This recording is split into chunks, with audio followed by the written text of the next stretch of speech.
Ok, bom dia a todo mundo, bom dia aqui a todo mundo que está aqui. Mais uma vez a mesa cheia, bom dia a todo mundo que está com a gente, conectado remotamente. Vitor, mais uma vez, me incumbiu da missão de ajudar a conduzir. Ele foi para a Colômbia ou para a Colômbia, não? Para a Colômbia. Ele foi para Nova York, ele foi lá se juntar ao Robert De Niro.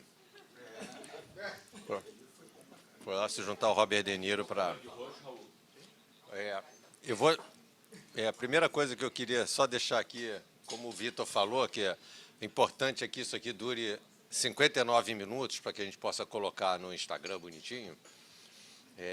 Mas a gente, hoje realmente, umas 9h40, a gente vai ter que começar a encerrar a discussão, porque eu tenho que sair, eu tenho um compromisso e eu vou ter que sair.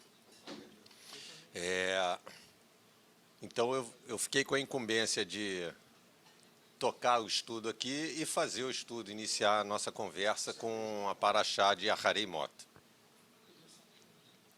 A Paraxá dessa semana, como todas elas, mas essa é desafiadora a partir do próprio nome. É uma das 54 mais desafiadoras. A partir do próprio nome, Aharei Mot, depois da morte. É claro que é apenas o início da frase que relembra a morte dos dois filhos de Arão por se aproximarem demais da presença de Deus. Mas, de qualquer forma, é o típico caso de tirar algo do seu contexto. Então, eu pergunto, depois da morte, o quê? A Paraxá simplesmente começa com Deus enviando uma mensagem para Arão não entrar no tabernáculo quando quiser, para que ele não morra. A partir daí, segue uma série de regras de purificação para que seja permitido entrar no santuário. O touro, o carneiro, as vestimentas sagradas e os 2 bodes. Um para a oferta queimada e o outro para a purificação. Ou seja, o típico caso da proibição primeiro para a regulamentação na sequência. O que é genial, né? Seguimos esse modelo aí até hoje. Primeiro a gente proíbe, agora vamos criar as regras para como é que pode permitir fazer as coisas. Eu estava preparando o estudo, buscando informações sobre a expressão do bode expiatório, achando o máximo tudo isso, né, quando li o texto do Rabino Joseph ontem, no Ari News. Aí meio desmontou, né? Falei, seria mais fácil pegar e ler o texto do Joseph aqui, que é maravilhoso, eu sugiro que todos leiam. É uma reflexão breve, riquíssima, que traz a dimensão do texto bíblico para os dias de hoje, passando pela composição psicológica do bode expiatório. Me deixou bem desarmado, né? Aumentou meu desafio de buscar um outro caminho aqui para esse estudo. Como tudo numa comunidade, o bode expiatório não existe sozinho. Ele é um dos elementos que permite refletirmos sobre culpa, sobre pecado, sobre expiação e até mesmo sobre o Yom Kippur. A existência do bode expiatório nos traz a certeza de que não somos perfeitos, de que erramos e de que pecamos.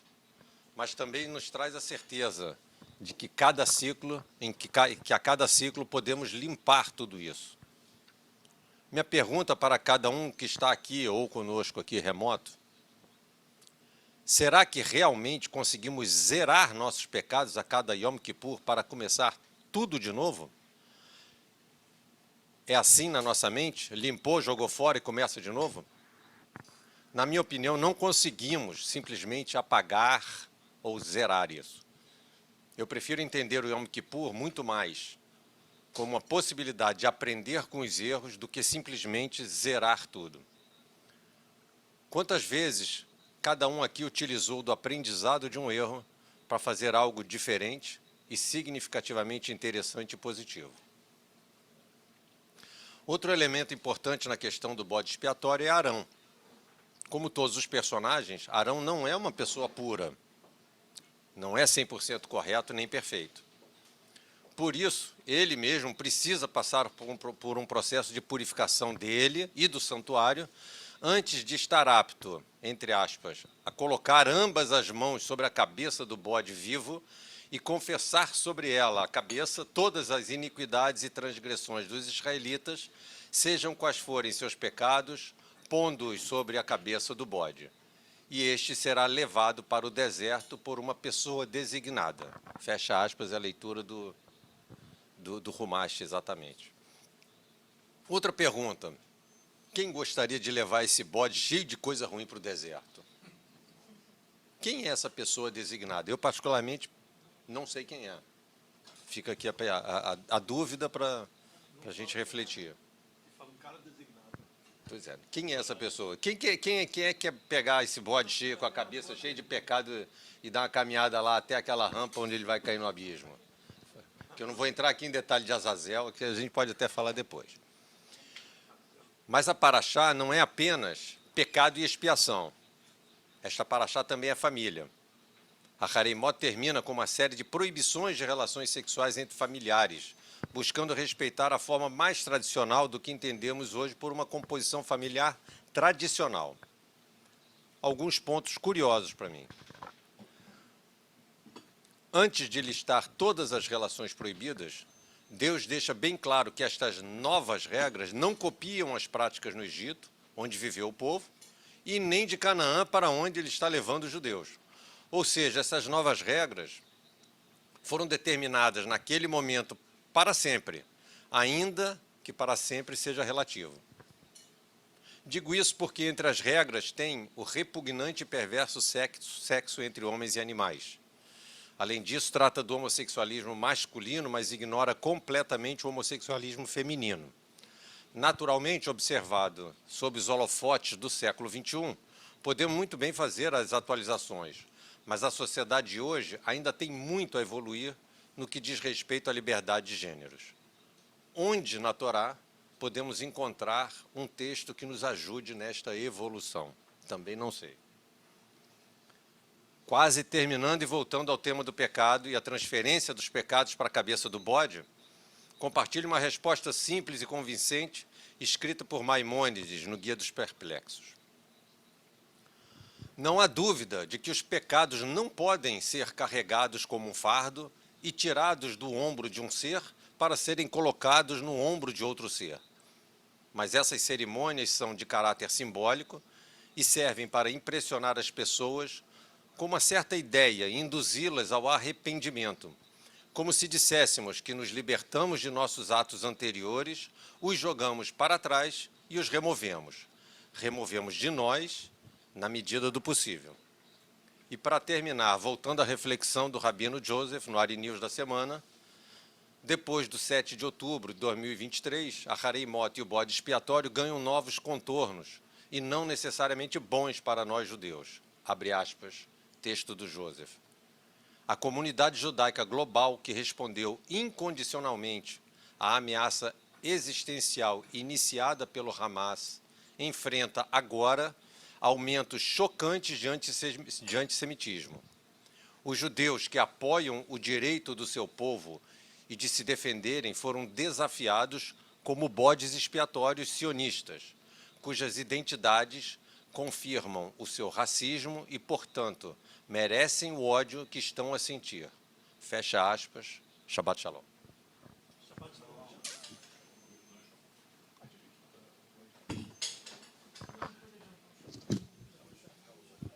Bom, obviamente estamos abertos aqui, começou a festa. Queria responder como é que você começou, André. Você falou que não a história de começar com a Harei Mot, o que tem a ver a morte dos filhos de Arão? É muito claro isso, está no texto lá. Ele fala assim, os filhos de Arão morreram na frente de Adonai. Eu não sei se o texto fala exatamente que trouxeram. Fala que ao se aproximar de Adonai, e o texto não fala de uma maneira que não tinha sido prescrita. E aí logo continua assim, fala para Arão, Moisés fala para Arão, Deus manda Moisés falar para Arão, fala para Arão para ele não entrar na tenda toda hora. Está escrito exatamente isso, toda hora, Bechol et.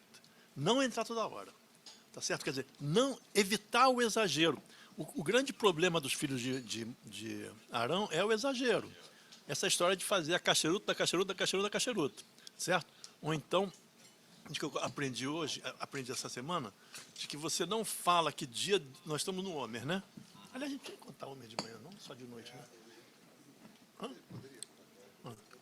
Então ele fala assim, só pode falar que dia você está no homem depois que já fez a contagem. Então, se eu perguntar para você, que dia é hoje? Você não pode falar hoje é dia 5. Você tem que falar, ontem foi dia 4. Aí eu falo, galera, para com isso. Esse exagero, essa besteirada, esse exagero totalmente fora de qualquer... É isso que ele fala, isso que a Torá está falando ali para Aaron. Tá certo? Não exagera. E aí ele pega o exemplo de Harei Mot, onde o pessoal exagerou. E a minha leitura de Harei Mot é quando ele fala que eles morreram na frente de Deus, e aqui repete, é que eles não morreram fisicamente, eles morreram para o serviço religioso. Se você faz um ritual religioso que ele ocupa todo o espaço possível, passa o dia inteiro rezando, você está fora totalmente, cara. Está morto para Deus. Essa é a minha leitura da Torá, que eu acho que é uma leitura bonita. Eu gosto dela, por isso que eu faço ela assim. Aqui. Queria só fazer só perguntar uma coisa para você. Você falou em exagero. Você acha que alguém pode interpretar, em vez de exagero, radicalismo?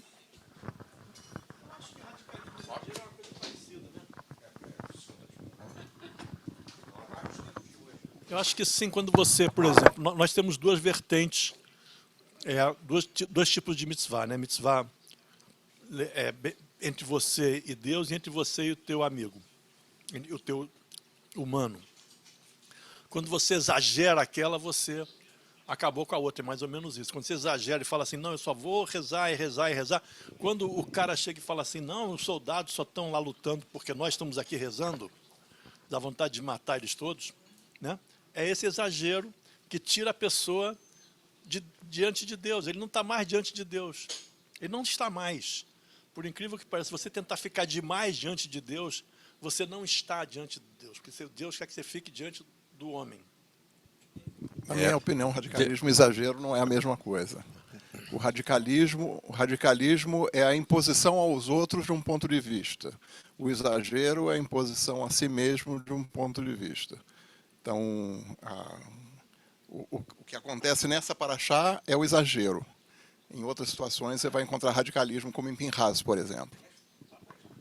Deixa eu só passar um comentário. Pessoal que estiver remoto, queira fazer um comentário, participar. Eu estou aqui hoje controlando pelo celular. Talvez eu não veja se alguém levantar a mão ou falar alguma coisa. Pode também ficar à vontade, abrir o microfone e pedir a palavra e a gente organiza aqui, tá? Ricardo, por isso que eu perguntei ao Raul qual era a visão dele, mas é obviamente boa a tua resposta. Assim, eu digo por causa dos tempos de hoje, entendeu? Quer dizer, hoje é tudo muito, sei lá, polarizado ou exacerbado. Por isso que eu perguntei. É muito atual isso aí. Sim. Raul, teve um Kabbalah Shabbat, se não me falha a memória, foi o Kabbalah Shabbat do ano passado, do mês de outubro, que numa sexta-feira à noite, Kabbalah Shabbat, aqui na área, que o Rabino Sérgio Marguri falou, inclusive, da reza e da ação, que tanto a reza e a ação andam junto. É importante rezar sim, mas é importante também agir também. Quer dizer, o judaísmo sem ação, e ter somente a reza, não é o suficiente, precisa também de ter ação também. E aí justamente vai naquilo que você falou, inclusive, do exercício do soldado, que já as pessoas falam, mas os soldados não morreram até agora, porque justamente tem um grupo que está rezando por eles. Então, e aí justamente você fala que isso aí é questão do exagero. E aí a minha pergunta isso é a questão do exagero, mas pode também colocar também na fala que o Rabino Sérgio Marguri falou uma vez no Kabbalah Shabbat ano passado, da questão da reza e da ação, os dois andarem juntos, é isso. É isso mesmo. E esse exagero é um exagero ou do ponto de vista religioso, né? Do ritualístico, não religioso, ritualístico, onde tudo que é ritual você se preocupa em fazer com uma minúcia totalmente fora da vida e não te dá espaço para mais nada, como também, por outro lado, total racionalidade, total não entendimento do papel divino, de Deus e da posição dele, etc. Então, essas duas coisas não são judaicas, né? Nem um lado, nem o outro. Quer dizer, não são judaicas, não, elas são muito judaicas, mas o judaísmo não sanciona esses comportamentos, eu acho. Você quer falar, Germano? Posso falar mais uma coisa? Pode, deve. Que eu li hoje de manhã. Eu também li o Joseph hoje de manhã e estava muito bom. Mas eu também li outro cara que fala assim, essa coisa que está na Paraxá de Arão, que primeiro ele se purifica, primeiro ele faz um sacrifício para ele, uma limpeza para ele. Depois ele faz para a família, depois ele faz para o povo. Porque realmente você só consegue valorizar a todos se você valorizar a você e ao teu grupo. Não existe essa história do amor universal, que eu não sei quem é. Não. Você só consegue chegar nos outros se você chegar a partir de você. E você enxergar um por um, por um, por um.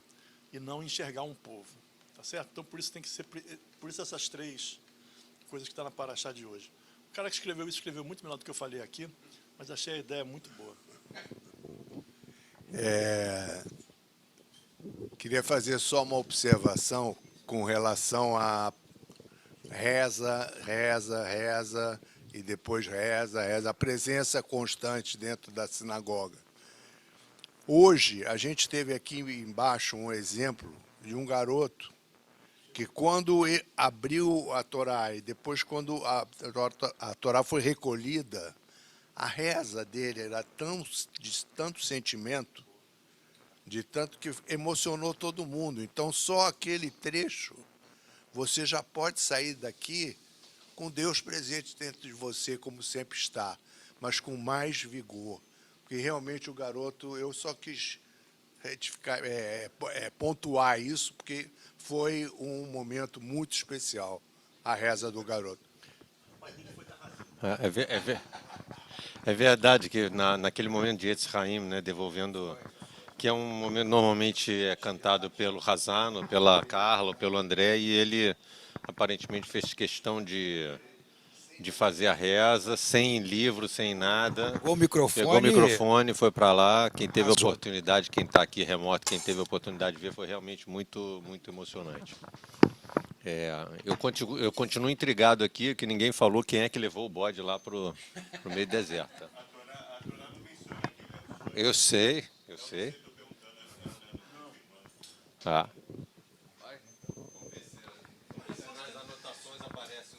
Eu estava vendo as anotações para entrar no assunto. A questão de levar assim as coisas exageradamente, eu vou ler um trecho, em Aharemot está escrito, eis que o Eterno ordenou. Os mandamentos objetivos, por mais elevados que possam ser, são perigosos em termos de fé. Pensa bem no que é isso. Quer dizer, eu tenho tanta fé que eu exagero. O problema é que podem ser interpretados, por muitas vezes involuntariamente e outras vezes deliberadamente, como se o povo judeu tivesse alguma conotação de santidade. Esta visão liberta o judeu da sua responsabilidade com deveres que é obrigado a cumprir, transformando a crença de sua fé em amor a si próprio. A Haftará expressa críticas duras dirigidas à forma como o povo judeu está a agir, comparativamente com a forma que deveria agir obrigatoriamente. Eu fui buscar.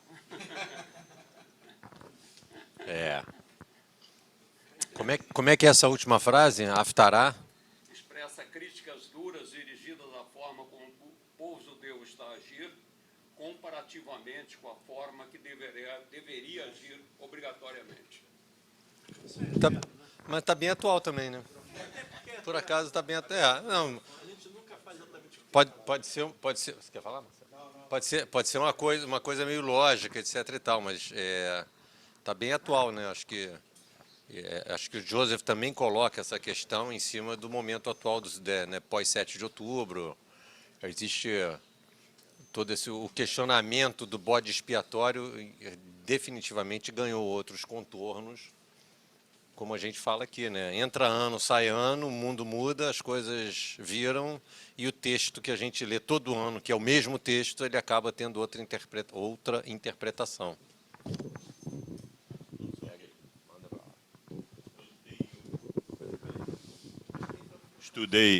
Estudei no Barilã, lia todo dia em hebraico. Agora estou lendo a Torá de novo. Em português eu estava lendo essas passagens alguns meses atrás.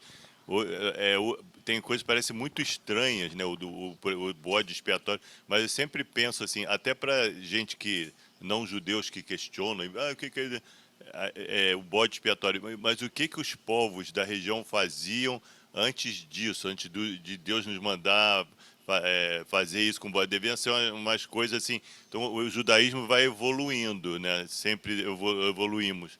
Hoje em dia ninguém mais mata bode, não tem bode aí, mas e sempre lembrando também, já teve gente que me jogou na cara os judeus do templo, que a matança dos animais. Falei, mas na época que aí eu falei para a pessoa que é cristã, falei, na época que os judeus matavam animais no templo, todos os outros povos do mundo, você pode até ver na Europa, na África, na Ásia, todos os povos do mundo faziam sacrifícios humanos. Então é sempre uma evolução, né? Aí você lendo para esse negócio do bode, quer dizer, o bode, mas a gente não está lá há 3.300 anos. O que faziam, né, antes do bode? Devia ser uma coisa mais estranha, sei lá, imagino. Estou lendo a Torá toda eu estou lendo agora no Kindle, eu estou em 35%. Eu estou lendo inteira, em português. Não, eu já passei esse aqui de novo, assim. Para ler no... lê esse no papel. Não sei, catei qualquer uma lá, tem todas as línguas, a Bíblia, se você quiser procurar lá, deve ter até... Imagino todas do mundo. Ainda tem duas coisas curiosas, né, especificamente sobre bode e o bode expiatório, né, porque eu comecei a buscar algumas informações sobre o que representaria o bode. Acho que eu não consegui fazer uma conclusão boa e não trouxe para cá. Não sei se alguém tem algo que possa me ajudar nesse sentido, mas de fato os animais são usados em cerimônias de sacrifício, de adoração, mas o bode ele não aparece toda hora. A gente só ouve falar de touro e carneiro, de repente aparece uma cabeça de bode. Mas aí depois tem, quer dizer, nos estudos, na leitura, fala-se muito que essa expressão do bode expiatório começou com the scapegoat, e depois o inicial, que seria do escape, virou scapegoat, e aí transformou a válvula de escape, vamos chamar assim, né, que a cabeça do bode seria a válvula de escape para todos os pecados, e aí passou a ser bode expiatório. Isso aí pode ser uma bela licença poética ao longo dos séculos, ao longo da história, mas se não é muito verdade, está muito bem contado. Não, desculpa, a história do bode, a gente não entende assim direito a história do bode, né? Mas novamente, isso tem 3.300 anos, mas tem religiões primitivas aí que sacrificam bode. Acho que só na África hoje em dia, ou nas Américas. Por que o bode, né? Ninguém sabe, né? Nas religiões africanas eles sacrificam bode, não é a girafa, nem o leão, nem sei lá, não é o bode, né? O bode devia ter algum significado forte, o bode. Deus sabe por quê. Eles inclusive fazem algumas conexões com as matrizes africanas, ligado a, sei lá, os Oguns, Exus, essas coisas todas, mas eu não fui bem nessa evolução, nem trouxe para cá, não queria nem trazer muito para cá. Segundo, só para justamente responder o amigo aqui. Oi, pode? Tá. Só para responder o amigo aqui, segundo alguns estudos, o bode na região de matriz africana, É porque justamente eu estudei sobre isso, porque justamente eu sou oriundo do movimento negro, então, e estive na África também, então estudei sobre isso.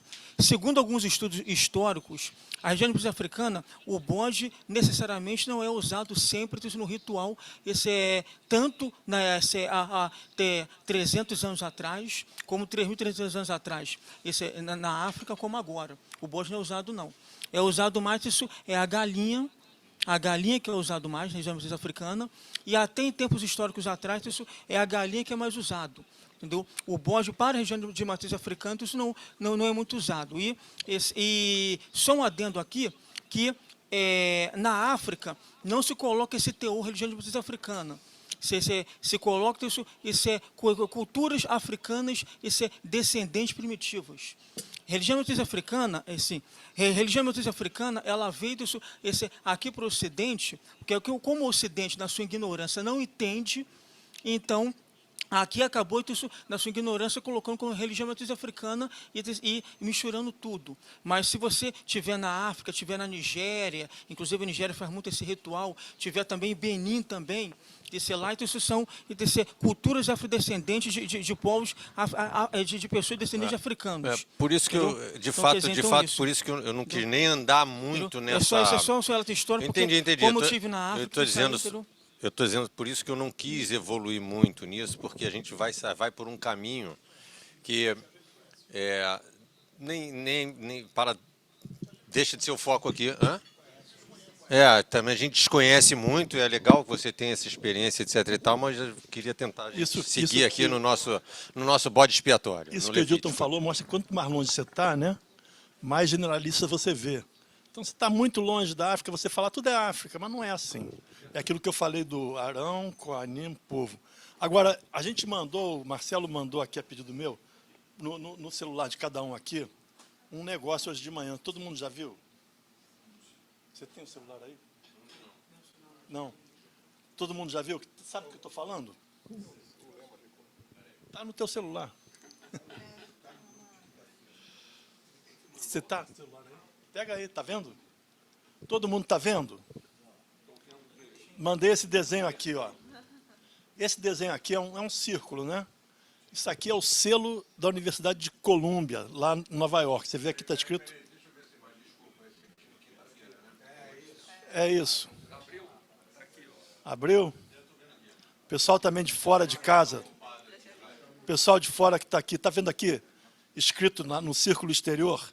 Sigillum, quer dizer selo em latim. Colégio. Colômbia. Novi Eborate é New York, ok? Em latim. E aqui em cima tem Adonai. Tá certo? E aqui na mão da moça, ao lado do trono da moça, ela está no trono do King George. Ao lado do trono dela está escrito Uriel. Deus é minha luz. Certo? E ela está segurando um livro que está escrito em grego, algo que eu tenho que ler assim, grandão. Agora não dá para ler porque aqui borrou, mas está escrito... Aqui também, pois é. Mas isso aqui quer dizer... Aqui está escrito uma coisa assim, tá certo? Ela está mostrando a Torá e está falando aqui está escrito. E do lado, tem algumas coisas aqui em latim que não vem muito ao caso, porque eu não consegui decifrar, não decifrei também. Não, eu não decifrei nada, eu vi. Mas aqui tem sei lá o que da luz. Ah, não, eu me lembro. Isso aqui é um salmo escrito em latim, dizendo que de mim vem a luz, uma coisa assim, de Deus. Então, isso aqui é o selo da Universidade de Colômbia, está tendo aquela zona toda agora, baseada totalmente na cultura da Torá. 100%. Adonai, minha luz vem de Deus, um salmo, não sei o quê, escrito em grego, alguma coisa também em relação ao livro, tá certo? E a gente percebe como os Estados Unidos foram fundados. E esse daqui é o de Colômbia, mas tem o de Harvard, tem escrito Urim Vetumim no meio, tá certo?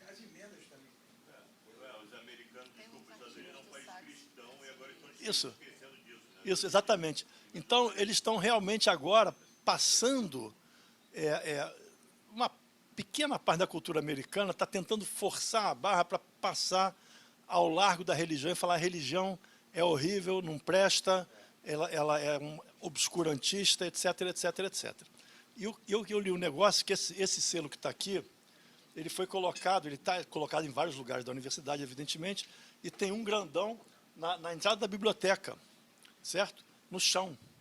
E as pessoas passam em cima dele, vão passando, e falam assim, passaram tanto que apagaram o nome de Deus de lá.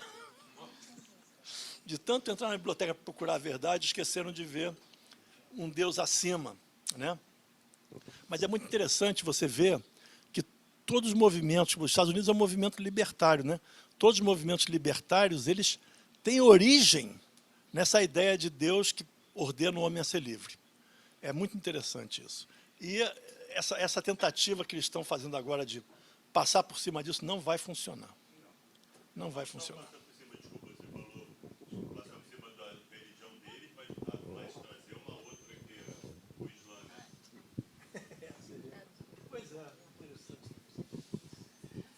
Bom, eu queria somente para complementar na sua preocupação com como passar os pecados, eu acho que a gente, no mundo judaico, deve estar muito mais interessado no caminhar e progredir na estrada, e muito menos preocupado em como você descarrega os seus pecados.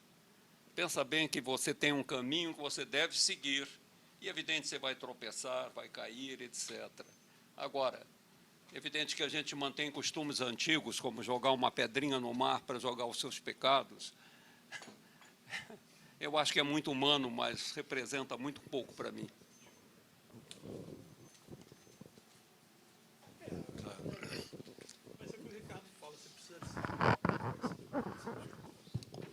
Vamos lá, Lorena. Vamos evitar ter bode e terceirizar nossos pecados. Oi? Como é que é? Vamos parar de ter bodes para terceirizar nossos pecados e anulá-los. A gente tem que evitar ter os pecados. Acho que tem que começar por aí. Se a gente sempre for pensar que vai ter um bode todo ano, põe tudo no bode. Não pode conferir tudo para o bode, né? Eu vou... não sei se tem alguém remotamente aqui querendo falar. Posso estar meio perdido com a minha configuração telefônica aqui, mas aparentemente não tem ninguém aqui. Eu vou voltar aqui no... Lorena, eu vou voltar aqui no finalzinho da frase de Maimônides, né? Essas cerimônias são de caráter simbólico e servem para impressionar as pessoas com uma certa ideia e induzi-las ao arrependimento. Como se disséssemos que nos libertamos de nossos atos anteriores, os jogamos para trás e os removemos de nós na medida do possível. Obviamente que você viu que o bode suscitou essa história toda, esse tremendo bode aqui entre nós, mas também existe o lado figurativo do bode, a ideia de existir alguma coisa onde a gente descarregue, seja a pedrinha, que a gente não acredita muito. Pedrinha é a cabeça de bode. Acho que cada elemento que a gente usa, pega um galho de arruda, bota aqui. O galho de arruda é a cabeça de bode. Sal grosso não é cabeça de bode? O cara joga sal grosso. Estou insistindo para ele que é melhor estar longe dessas coisas, estar mais preocupado com a trilha seguinte. Mas sem dúvida. Sem dúvida. Você ficou tão preocupado com o bode, tem outras preocupações um pouco mais complicadas. Para a gente pensar para o ano que vem, a história do cara designado que você falou, eu tenho uma ideia sobre isso. O cara tem uma ideia sobre isso.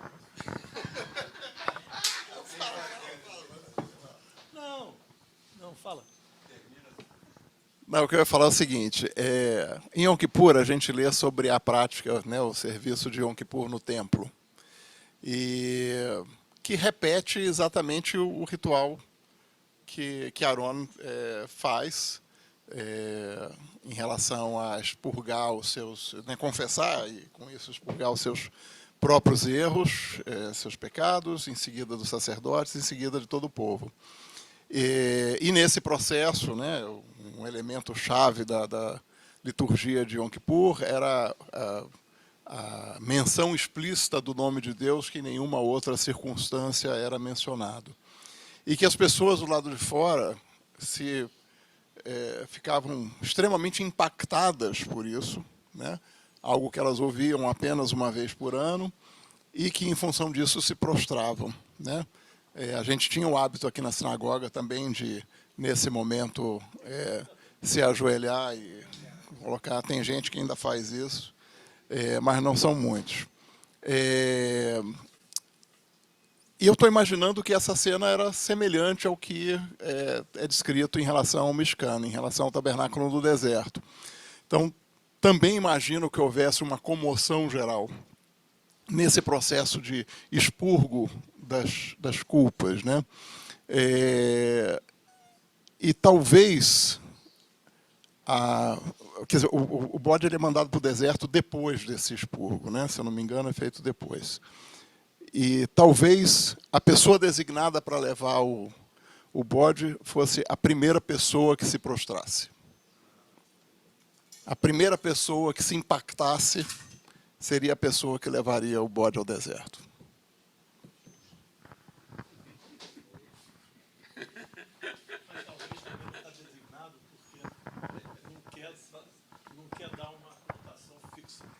É qualquer um, entendeu?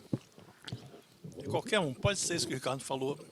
Mas isso é qualquer um que se impacta naquele momento. Então, não é um negócio fixo. Não é uma função. É ad hoc. Não sei.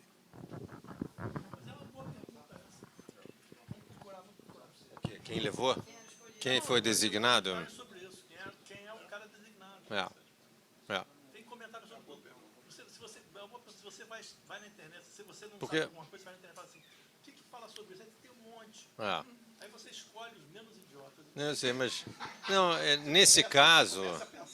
Os primeiros são os do Rabat, você pula esse. Não. Nesse caso, e aí talvez... você vê, vai e volta, a gente fala do bode. Nessa paraxá é bode. Você destacou, pô. Não, mas agora vou falar só sobre o designado.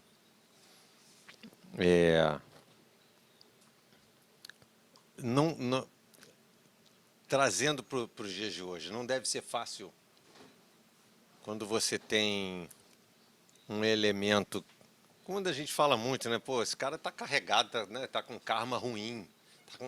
E aí você tem que trabalhar isso, você tem que tratar isso, você tem que fazer com que aquilo seja resolvido de alguma forma. Então, assim, também enxergo a cabeça do bode ali como uma coisa, um karma ruim, está ali carregado de coisas negativas. E aí sim, misturando um pouco com a questão da jornada, eu não consigo imaginar que um negócio desse se resolva simplesmente assim, manda isso lá para longe, que isso aí vai estar resolvido. Você necessita, de fato, de uma jornada para que a coisa melhore. Claro, claro. Se você não tiver uma válvula de escape dessa, você fica muito pesado. Não tem dúvida. Quer terminar? Eu daqui a pouco vou terminar, porque, primeiro, está ficando bode demais e pesado demais. Você permite colocar uma coisa particular? Eu tive uma secretária que ela era de Candomblé. E ela, num certo momento, chegou para mim e disse, você está carregado. Eu realmente não conseguia, sinceramente, entender o que é aquilo. Mas ela fez um despacho na minha frente para descarregar o que ela entendia que eu estava carregado. Então, realmente, essas coisas existem, mas a minha trilha não é essa, e eu continuo. Agora, respeito os outros. Quer dizer, ela fez isso realmente entendendo que, para ela via que eu estou carregado. Agora, como é que ela via, eu não sei. Da maneira dela. Melhorou? Alguém, eu não sei, alguém quer...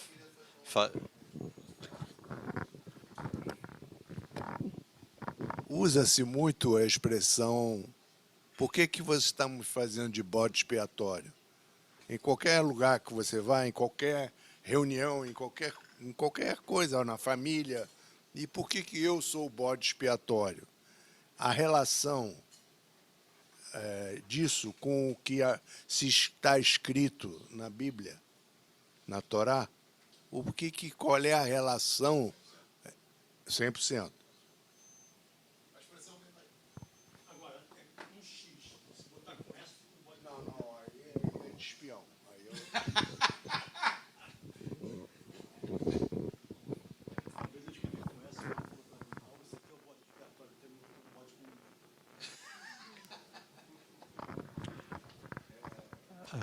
Acho que eu não vou fazer uma conclusão aqui hoje, não. Se alguém quiser falar alguma coisa conclusiva, fica à vontade. Tem tempo. Duas coisas. Primeiro... duas coisas conclusivas. Duas coisas absolutamente não conclusivas. A primeira é tentar explorar um pouco mais o que você falou no começo, né? De que primeiro proíbe, depois regulamenta. Tem uma lógica nisso, né? Tem uma lógica. É uma situação nova, uma situação que não se entende, não sabe a quem isso pode ferir, a quem pode agredir. Então, primeiro veda, né? Faz com que isso, a potencial negatividade daquilo não tenha impacto, né? Você proíbe, e em seguida regulamenta, né? De que forma pode ser, para que não tenha consequências negativas. Parece razoável. Mas gera duas questões que eu acho que são importantes de se refletir também. A primeira é se aquela manifestação, né, aconteceria a partir de uma proibição. Ou seja, se você proibir de tal forma que iniba manifestações que tenham um potencial de dano, que tenham um potencial ruim, mas que também tem um potencial positivo, também tem um potencial de mudança para melhor, se você proíbe isso a priori, né, você sequer chega no momento de regulamentar, porque aquela situação, aquele evento não se manifesta, porque está proibido. Então, esse é um primeiro cuidado. E o segundo cuidado é o tempo de se refletir a respeito, o tempo de se regulamentar, né? No exemplo que você trouxe da Torá, isso acontece de imediato, digamos assim, né? Ok, me parece bom, né? Mas nem sempre na vida real isso acontece dessa forma, né? A gente muitas vezes tem um tempo de regulamentação extremamente extenso. E se aquela proibição, que em tese é positiva porque impede que o mal seja feito, se ela também impede que um bem seja feito, tem todo esse tempo de regulamentação, até que essa regulamentação aconteça, para que esse efeito positivo possa ser percebido, possa ser gerado, né? A gente pode pegar N exemplos dessa situação. Para mim, ocorreu primeiro a questão da utilização medicinal da maconha. Foi a primeira coisa que me veio à cabeça quando pensei isso que eu estou falando, mas você vai ter N exemplos parecidos. Então, a gente tem que ser muito cuidadoso, né, ao exaltar essa sequência. Primeiro proíbe, depois regulamenta, né? A gente tem que ter alguns cuidados em torno disso. Tem lógica fazer dessa forma, mas a gente tem que perceber as nuances dessa lógica, né? Tem que ter alguns cuidados em torno dessa lógica. E o segundo ponto foi o que você disse ao final, que aparece ao final da Paraxá, né? Que são as regras de construção familiares, né? E de que forma que a gente muda isso. A gente tem, ao longo da construção do texto bíblico, muitas mudanças, né? A gente tem coisas que mudam ao longo para citar uma primeira que me vem à cabeça, nunca houve outro profeta como Moisés, nunca houve outro Moshe, né? Então, Moshe é um personagem único que não se repete. Isso é uma mudança, né? Então, essas mudanças que ocorrem ao longo do texto bíblico, inclusive a mudança em relação à própria visão judaica de Deus, né, que muda completamente ao longo da construção do Tanar, nos dá, eu acho, a habilidade, né, e talvez até o estímulo de perceber que essas mudanças não são só permitidas, elas são também necessárias. E que a gente deve estar o tempo todo questionando, né? Talvez o ponto mais importante de Pêssar seja o estímulo às perguntas, né? Que a gente acabou de vivenciar. E a gente deve estar o tempo todo questionando, e esses questionamentos vão gerar mudanças. E as mudanças podem ser na direção do que a gente enxerga na sociedade maior de positivo, ou podem ser na direção contrária também, né? Então, acho que as relações familiares que têm se modificado, né, principalmente nos últimos anos, a percepção da questão de gênero, etc., elas, a meu ver, elas fazem parte de um contexto de evolução da leitura bíblica, dessa narrativa bíblica, que o próprio Tanar nos estimula.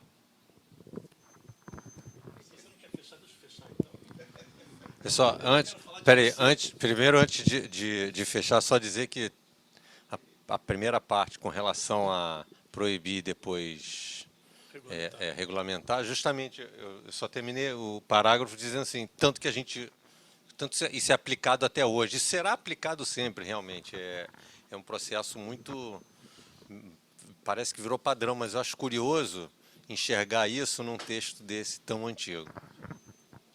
Não, então, eu queria só fechar dizendo duas coisas. Primeiro, que você veja foi muito interessante o teu estudo, porque você levantou os pontos, não sei o quê, você não procurou fechar as coisas, e você procurou os pontos e não a história.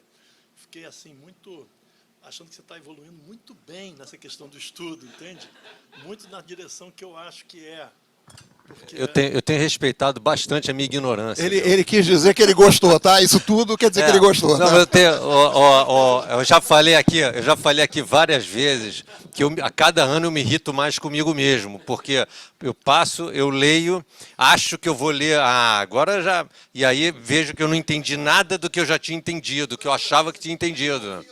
Eu não tinha enxergado as coisas nas entrelinhas, etc. e tal. Então, você mesmo. Segunda coisa que você vê nessas proibições de relações, não tem proibição de dormir com a sogra, porque é uma coisa que não passa na cabeça de ninguém, não precisa nem proibir. Não precisa nem proibir, tá certo? E a terceira coisa que, para fechar mesmo, tem que falar o que falava o Rabino Lemnes, Inematov Manaim Shevet Achim Gamiar, que é o resumo nosso, que é como é bom e agradável sentar junto com irmãos, né? Que é o nosso lema daqui. Apesar de que a gente nunca fala ele, mas gente, tá super bem encerrado aqui. Então, queria agradecer a todo mundo que ficou com a gente. Semana que vem, eu não vou estar aqui, semana que vem o Vitor volta. E desejo para todos aí um Shabbat Shalom antecipado. Um beijo para todos.